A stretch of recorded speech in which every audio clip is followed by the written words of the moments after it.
TVS ইনসাইটে আপনাদের স্বাগত জানাচ্ছি। আমি শেখ আব্দুল্লাহ। আমরা আজ কথা বলবো শিল্পে সরবরাহ করা গ্যাসের দাম বৃদ্ধি নিয়ে। আপনারা জানেন সম্প্রতি সরকার শিল্প খাতে যে গ্যাস সরবরাহ করে সেক্ষেত্রে দাম বাড়িয়েছে 33%।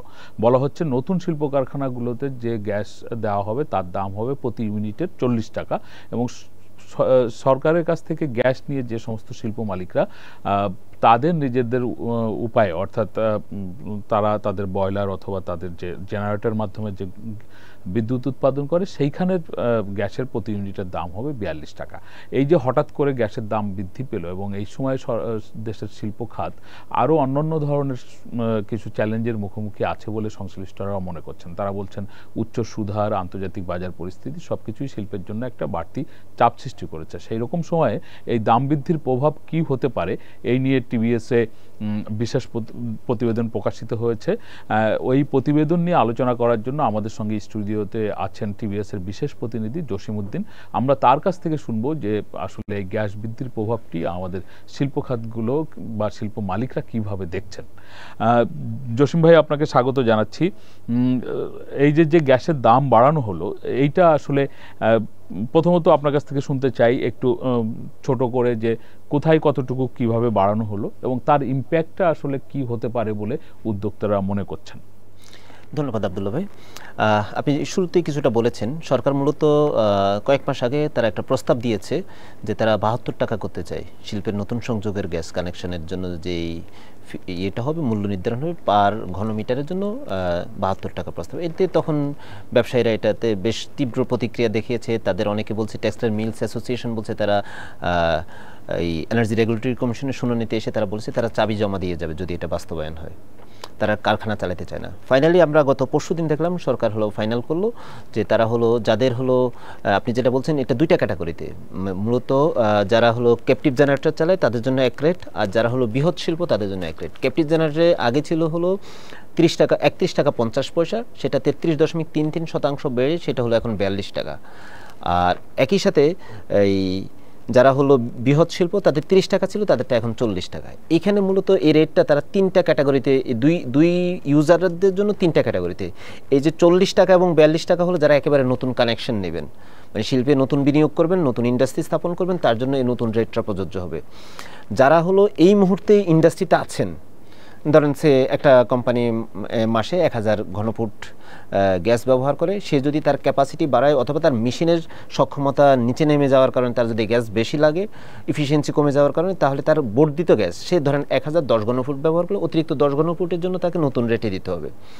আরেকটা গ্রুপ আছে যারা শিল্প স্থাপন করতে যাচ্ছে, মাঝামাঝি পর্যায়ে আছে, তারা স্যাংশন, মানে এই ডিস্ট্রিবিউটর কোম্পানির কাছ থেকে তার জন্য যে লোডটা নির্ধারণ হয় এটার একটা অনুমোদন পেয়েছে, কিন্তু এখনও সে চুক্তিটা করে নাই, সংযোগের চুক্তি হয় নাই। চুক্তি হওয়াটাকে তারা শর্ত হিসেবে দেখছে, হয়তো সংযোগও নিয়ে রাখছে কিন্তু চুক্তি হয় নাই এখনো তার জন্য যে লোডটা অনুমোদন করা হচ্ছে, অনুমোদিত লোডের অর্ধেক, সে 1000 ঘনফুট যদি তার অনুমোদিত লোড হয় তাহলে 500 ঘনফুটের জন্য সে পুরাতন দামে দিবে, আর অতিরিক্ত 500 ঘনফুটের জন্য তাকে নতুন দামে দিতে হবে। এই মোটা দাগে অবস্থা। এবার আমরা যখন শিল্প মালিকদের সাথে কথা বলছি, আমরা basically ceramic industry, textile, cement clinker এবং স্টিল খাত, তৈরি পোশাক, এদের সাথে কথা বলার চেষ্টা করছি। এক এক ইন্ডাস্ট্রির নেচার অনুযায়ী এক এক রকম।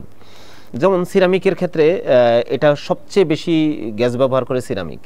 তারা বলতেছে তাদের এটা বড় ধরনের ইম্প্যাক্ট পড়বে, বিশেষ করে অনেকগুলো নতুন কোম্পানি আসতেছে সিরামিকে, বা পুরাতন কোম্পানি অন্য জায়গায় রিলোকেট করে নতুন জায়গায় যাচ্ছে, সেখানে তাদের উপর এটার প্রভাব পড়বে। শিল্প স্টিলের ক্ষেত্রে আমরা এই কিছুক্ষণ আগেও কথা বললাম, তারা বললো যে স্টিলের ক্ষেত্রে একই ধরনের প্রভাব পড়বে। আপনি জানেন যে সরকার মিরসরাই ইকোনমিক জোনে অনেকগুলো কোম্পানি স্টিল মিল করতে যাচ্ছে, তো তারা তো একেবারে নতুন, তারা মার্কেটে এসে এক্সিস্টিং যারা আছে এমনিতে তারা বড় এবং তারা আরো কম দামে দিয়ে শুরু করছে। এই বলতে কি স্টিলের মধ্যে আমরা যাদেরকে রিলোরিং মিল বলতে পারেন, মানে অথবা এর বাইরে যে সমস্ত আমরা যে অন্যান্য যে স্টিল আছে তাদের ক্ষেত্রে এটা খুব প্রভাব পড়বে। সিমেন্টের ক্ষেত্রে ধরেন সিমেন্ট ক্লিংকার করে বাংলাদেশে একটি প্রতিষ্ঠান, তারাও এটা নিয়ে হতাশ। তারা মনে করতেছে যে এটা এখন এমন পর্যায়ে নিয়ে যাচ্ছে যে এটা হলো আমদানিকে উৎসাহিত করা, কারণ এখানে যদি তার প্রোডাকশন কস্ট বেড়ে যায়, কারণ সে যেহেতু একমাত্র প্রতিষ্ঠান সে তার ক্যাপাসিটি বাড়াবে, এটাই স্বাভাবিক। মার্কেটের ডিমান্ড আছে, তাকে বাড়াইতে হবে, বাড়াইতে গেলে দেখা যায় সে কম্পিটিটিভ থাকবে না, তার চেয়ে আপনার ইম্পোর্টেডটা হলো সস্তা হয়ে যাবে, তো তাহলে সে তো কেন এখানে করবে। মাঝখানে একটু কথা বলে নি, আপনি যে বলছেন যে শিল্প উদ্যোক্তারা এনার্জি রেগুলেটরি কমিশনে এসে বলছেন যে আমরা আমাদের কারখানার চাবি জমা দিয়ে যাচ্ছি, আমরা চালাতে পারবো না, ওনারা যেরকম এটাকে একটা বাড়তি চাপ মনে করছেন, সরকার তারপরেও যে দাম বাড়াচ্ছে, সরকারেরও তো নিশ্চয়ই কোনো যুক্তি আছে। হ্যাঁ, সরকারের সবচেয়ে বড় যুক্তি হলো, আপনি জানেন যে গত 16 বছরে বাংলাদেশের জ্বালানিটা মানে যে হারে আমার জ্বালানি সক্ষমতা বাড়ানোর কথা ছিল, হয় আমাকে কূপ খনন করে নতুন নতুন কূপ খনন করে আমার গ্যাস উত্তোলন করার কথা ছিল, কিন্তু আমরা সেটা না করে আমরা ওইভাবে করি নাই, আমরা মূলত এলএনজির দিকে গেছি। এলএনজির দিকে গিয়ে আমরা হলো লং টার্ম কোনো কন্ট্রাক্টে যাইনি, আমরা হলো টেম্পোরারি কন্ট্রাক্ট যেটাকে আমরা মানে ফ্লোটিং না, মানে আমাদের একটা বড় অংশ হলো ওইখান থেকে আসতেছে। আমরা হচ্ছে ওই যে আপনার কাতারের সঙ্গে আমাদের একটা দীর্ঘমেয়াদী চুক্তি আছে, আর এর বাইরে আমাদের স্পট মার্কেট থেকেই বেশি আমদানি হয়ে থাকে। যদি আমরা লং টার্ম কন্ট্রাক্টে যদি সবচেয়ে বেশি আনতাম তাহলে হয়তো আমরা এখানে বেনিফিট পেতাম, কিন্তু এরপর এলএনজি কস্টলি, মানে আপনার যদি ন্যাচারাল গ্যাসের তুলনায় এটা আমার অফশোরে একটা বড় সুযোগ ছিল, আমরা ওইভাবে অফশোরে আমরা একাধিকবার টেন্ডার আহ্বান করে আমরা ওইখানে রেসপন্স পাই। এই সরকারের আমলেও আর একটা প্রক্রিয়া চলতেছে আমরা যেটা জানি। তো এইসব কারণে হলো সরকারের ব্লেন্ডিং, মানে সরকারের ভাষ্য অনুযায়ী তার জ্বালানির ব্যয় বেড়ে গেছে, আর উদ্যোক্তাদের দাবি হলো যেটা আপনি স্পট থেকে নিচ্ছেন বা এলএনজি আনতেছেন যেটা উৎপাদন করছে, এই সবগুলো ব্ল্যান্ডেড কস্ট যেটা, এটা নিয়ে নেগোসিয়েশন করেন আমাদের সাথে। আপনি কেন, এবং আমি টেক্সটাইল মিল অ্যাসোসিয়েশনের সভাপতির কি উদ্ধৃত করে বলি, উনি বলছে যে সরকার এই প্রতিষ্ঠানগুলি কেন মুনাফা অর্জন করবে, শুধু সেবা দেওয়ার জন্য আসছে। যদি সরকারি ব্যবসা করে, জ্বালানির ক্ষেত্রে যদি একাধিক ধাপে যদি তারা ব্যবসা করে, তাহলে আমরা কোথায় যাব? সেই উদাহরণ হিসেবে তিতাসের কথা উনি বলেন যে তিতাস হলো 9% শেয়ার পাবলিকের কাছে এই শেয়ার মার্কেটের মাধ্যমে হস্তান্তর করছে, সে এইখানে প্রতি বছর সে মুনাফা করতেছে এবং এইখানে সে ডিভিডেন্ড ডিস্ট্রিবিউট করতেছে তার মাঝে, মানে সরকারকেই ডিভিডেন্ড দিচ্ছে। কিন্তু দেখুন, মানে তিতাস প্রসঙ্গ যখন এলো, সেই প্রসঙ্গে আমি মানে আমার একটা ওপিনিয়ন আপনাকে শেয়ার করতে চাই। তিতাস যখন পুঁজিবাজারে লিস্টেড হয়, যখন তার শেয়ার অফলোড করে সাধারণ জনগণের মধ্যে ছেড়ে দেয়, তখন কিন্তু তিতাস আসলে পুঁজির সংকটে ছিল, এবং এই সিদ্ধান্তকে আমরা তখন দেখেছি যে দেশের বিশেষজ্ঞরা মানে স্বচ্ছতা নিশ্চিত করার কথার প্রেক্ষিতে হোক, অথবা একটি প্রতিষ্ঠান যাতে লাভজনকভাবে পরিচালিত হতে পারে তার প্রেক্ষিতে হোক, তারা কিন্তু বলেছে যে রাষ্ট্রীয় প্রতিষ্ঠান এইভাবে যে পুঁজিবাজারে আসছে এটাকে কিন্তু তারা ইতিবাচকভাবে তখন আমরা দেখছে। কিন্তু এখনকার প্রেক্ষিতে যখন আবার মানে তিতাস তার পণ্যের দাম বাড়াচ্ছে, তখন আবার উদ্যোক্তারা কিন্তু বলছেন যে এইটা লাভ করতে পারে না। আমরা যদিও সরকারের পক্ষ থেকেও বারবার আমরা শুনেছি যে সরকার আসলে লাভ করতে চায় না, সরকার ফ্যাসিলিটেট করতে চায়, এবং তারা বলছেন যে তাদের যে গ্যাস অপচয় হয়, অপচয়টা রোধ করলে মানে গ্যাসের দাম কম বাড়ানো লাগে না, এবং তারা এটার জন্য তারা ওপেন ডিসকাশনে বসতে রাজি আছে। বলতে চায়, তারা বলতে তাদের যেহেতু তারা বড় ভোক্তা, তাদের একজন প্রতিনিধি থাকা উচিত বোর্ডে, তারা প্রতিনিধিত্ব থাকলে তাহলে তারা দেখতে পারত এটা কোথায়।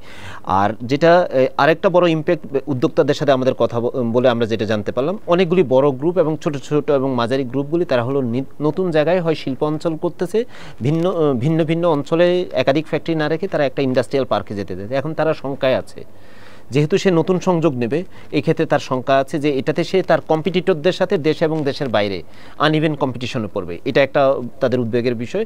আপনি জানেন যে আমাদের স্টিল শিল্পে বেশ বড় কয়েকটা গ্রুপ, আকিস গ্রুপ, ম্যাগনা গ্রুপ, এরকম কয়েকটা গ্রুপ আসতেছে, তারা বসুন্ধরা গ্রুপ আসতেছে, তাদের উপর এটা চাপ তৈরি হবে। আর টেক্সটাইল খাতে আমি একজন বড় উদ্যোক্তার সাথে কথা বলছি কিছুক্ষণ আগে, উনি যেটা বললেন যে ওনার হয়তো বিদ্যমান ইন্ডাস্ট্রিতে বাড়বে না, কিন্তু উনি যদি ক্যাপাসিটি বাড়ান সেই ক্ষেত্রে ওনার বাড়বে। এই ক্ষেত্রে নতুন বিনিয়োগ আসার ক্ষেত্রে উনি যেটা একবারে ব্যাখ্যা করে বললেন, সে ধরেন আমি 6% মার্জিনে আমি ব্যবসা করি, যেহেতু এটা কস্ট বাড়বে, এটার হিসাব হলো 2% হলো ওনার পার কেজি পার গজ কাপড়ের, ডেনিম কাপড়ের 2% মূল্যের 2% হলো গ্যাস প্রাইস। তার মানে গ্যাস প্রাইস যদি নতুন কেউ আসে তার 33.33% বাড়বে, সেটা কস্টিং হিসাব করে তাকে ফিজিবিলিটি স্টাডি করে আসতে হবে, তার এফিসিয়েন্সি দিয়ে যদি সে আমার সাথে কম্পিট করতে পারে, আইদার প্রফিট মার্জিন কম নিয়ে তাকে আসতে হবে, এখন তার ডিসিশন। তো মোটা দাগে উনি যেটা বললেন যে এতে হবে কি, নতুন উদ্যোক্তা আসার আগে সে অপশন খুঁজবে, মানে এই নতুন কর্মসংস্থান সৃষ্টির ফ্লোটা ব্যাহত হবে। বাংলাদেশ অ্যাক্সেসরিজ অ্যাসোসিয়েশনের প্রেসিডেন্ট সে একটা ইন্ডাস্ট্রিয়াল পার্ক করতে যাচ্ছে তার একাধিক জায়গার কারখানা থেকে, এবং সে রীতিমতো হতাশ। ওই দিন রাতে বিকালবেলায় আমাকে ফোন দিয়ে বললেন যে ভাই আমি তো শেষ হয়ে যাব, আমি যে নতুন শিল্প অঞ্চলে যেতে চাচ্ছি, আমি যে গ্রিন ইন্ডাস্ট্রিয়াল পার্ক করতে যাচ্ছি, আমার জন্য তো এটা বড় বিপদ হয়ে যাবে। তো এরকম যারা নতুন আসতে চাচ্ছে বা যারা ক্যাপাসিটি বাড়াবে তাদের জন্য তারা এই শঙ্কায় আছেন। এবং পুরাতনদের আরেকটা শঙ্কা আছে, যেহেতু এখানে একটা বৈষম্যের কথা বলা হচ্ছে, 10 টাকা গ্যাপ রয়ে গেছে, যে নতুন পুরাতনের মাঝে নতুনদের আর্গুমেন্ট থাকবে, এবং ওনারা মনে করেন সরকার এরপরে ছোট ছোট নোটিশ দিয়ে ডিস্ট্রিবিউটর কোম্পানিগুলি 1 টাকা 2 টাকা করে বাড়িয়ে হয়তো 1-1.5 বছরের মধ্যে নতুন পুরাতনকে ইকুয়াল করে ফেলবে। এই সংখ্যাটা তাদের সবার আছে। আমার শেষ কোশ্চেন একটু সংক্ষেপেই শুনতে চাই, সেটা হচ্ছে আপনি যদিও ইতিমধ্যে বলেছেন যে উদ্যোক্তাদের পক্ষ থেকে বলা হচ্ছে যে সরকার যদি গ্যাসের যে অপচয় হয় সেটা কমিয়ে নিয়ে আসতে পারলে হয়তো এতটা দাম বাড়ানো দরকার হতো না বা ওনাদের উপরে এতটা চাপ পড়তো না। এর বাইরে আর কি কোনো উপায় আছে যে গ্যাসের দাম মানে বৃদ্ধি না করে গ্যাস সরবরাহ অব্যাহত রাখা? সেরকম কোনো পরামর্শ কোনো পক্ষ থেকে কি আপনি? সেরকম পরামর্শ নাই। একজনের সাথে আমার আনঅফিসিয়ালি যখন মানে উনি কোর্ট করতে না করছেন, উনি বলল যে যদি সরকার সত্যিকার অর্থে, উনি বিনিয়োগ সামিটকে মেনশন করে বলছেন যে বিনিয়োগ সামিটে আমরা এবার বলছি যে সব ধরনের ফ্যাসিলিটিস আছে, আমরা কারাপশনের বিরুদ্ধে জিরো টলারেন্সে, যে সরকারের পক্ষ থেকে যে চেঞ্জেসগুলো। এর আগে যখন আওয়ামী লীগ সরকার ছিল তখন কিন্তু আমরা এই ব্যবসায়ীদেরকেই বলতে শুনেছি যে সরকার যে দামে আমদানি করে আমাদেরকে সেই দামেই দিক, আমরা সেটা পে করব, কিন্তু আমাদেরকে গ্যাসের প্রেসার যেন ঠিক থাকে। আমরা পর্যাপ্ত প্রেসারে যদি গ্যাস পাই তাহলে মানে যে মূল্যে সরকার আমদানি করবে সেই মূল্য পরিশোধ করতে আমাদের অসুবিধা কিছু নেই। হ্যাঁ, সেটাতে আসতাম। তো ওনার সাথে যখন কথা হচ্ছে, উনি বললেন যে আপনি ইনভেস্টমেন্টের জন্য এত কিছু করতেছেন, এখন যখন একজন উদ্যোক্তা এসে দেখবে, একজন ইনভেস্টর, সে লোকাল হোক আর ফরেনার হোক, সে এসে দেখবে, সে থমকে দাঁড়াবে। এই ক্ষেত্রে উনি বলছেন যে তাদেরকে এটা ইনসেন্টিভ আকারে দিতে পারে, যে নতুন বিনিয়োগের জন্য ইনসেন্টিভ আকারে এটা দিতে পারে। আইদার সরকার সরাসরি যে দামে আনবে এই দামে আমাদেরকে দিবে, যেহেতু এখন এটাকেই তারা ব্লেন্ডেড কস্ট বলছে, যেহেতু আপনি লোকাল গ্যাস এবং ইম্পোর্টেড গ্যাসকে মিক্স করে, হ্যাঁ, আপনি ব্লেন্ডেড কস্টে দিতে পারেন। তাদের এই দুইটা পরামর্শ, যে নতুন বিনিয়োগকে যদি আনতে ধরে রাখতে হয়, কর্মসংস্থান তৈরি করতে হয়, এবং ওই বিদ্যমান যারা আছে তাদের তো নিজেদেরই সক্ষমতা বাড়াতে হবে তাদের মার্কেটে কম্পিটিটরদের সাথে টিকে থাকার জন্য।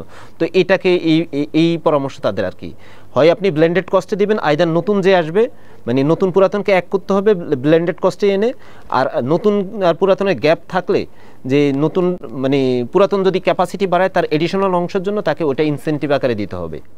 ধন্যবাদ জসিম ভাই আপনাকে। আমরা এতক্ষণ ধরে জসিম ভাইয়ের কাছ থেকে শুনতেছিলাম যে গ্যাসের প্রভাব, গ্যাসের মূল্যবৃদ্ধির প্রভাব কি হতে পারে, উদ্যোক্তারা কি বলছেন। আমাদের মোদ্দা কথা হচ্ছে যে গ্যাস আসলে একটি কৌশলগত পণ্য এবং এর মাধ্যমে বিনিয়োগ বৃদ্ধি পায় বা এর উপরে নির্ভর করে যে সামনের বিনিয়োগ প্রবাহ কেমন হবে বা উৎপাদন খরচ কেমন হতে পারে। দেশের মধ্যে হোক অথবা আন্তর্জাতিক বাজারে হোক, আমরা চাই আমাদের শিল্পের উৎপাদনশীলতা বজায় থাকুক, প্রতিযোগিতা সক্ষমতা বৃদ্ধি পাক, কর্মসংস্থান যাতে অব্যাহত থাকে।